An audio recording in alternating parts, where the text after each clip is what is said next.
Erion Veliaj del nga burgu. Në një zhvillim të rëndësishëm që ka tronditur skenën politike shqiptare, kryebashkiaku i Tiranës, Erion Veliaj, pritet të lirohet nga burgu pas një periudhe të shkurtër arrestimi. Vendimi erdhi pasi gjykata vlerësoi si të pamjaftueshme provat e paraqitura nga Shpak, duke hapur rrugën për lirimin e menjëhershëm të kreut të Bashkisë së Tiranës.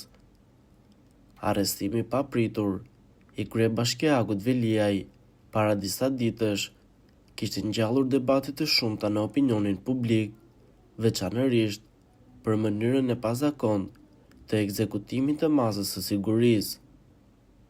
Fakti që arrestimi u krye në mënyrë të menjëhershme pa një seancë paraprake gjyqësore kishte ngritur pikpyetje të shumta mbi procedurat e ndjekura, duke bërë që ekspertët ligjor të ngrenë shqetësime serioze për respektimin e procesit të rregullt ligjor.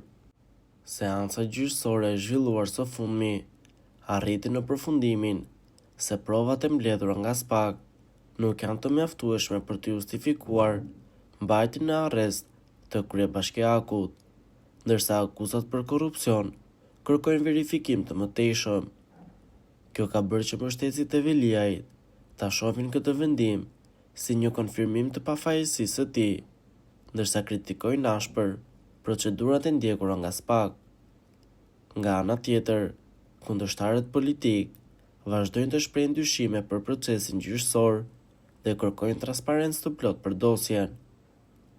Lirimi i Veliajit pritet të ketë implikime të rëndësishme jo vetëm në planin administrativ të Bashkisë së Tiranës, por edhe në skenën politike shqiptare.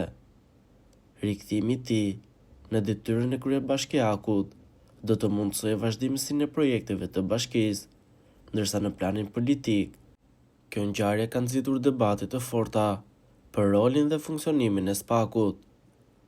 Ekspertët ligjor theksojnë se ky rast duhet të shërbejë si një mësim i rëndësishëm për institucionet e drejtësisë në vend, duke nënvizuar rëndësinë e respektimit të procedurave dhe nevojën për mbledhjen e provave të mjaftueshme përpara se të merren masa të rënda si arrestimi.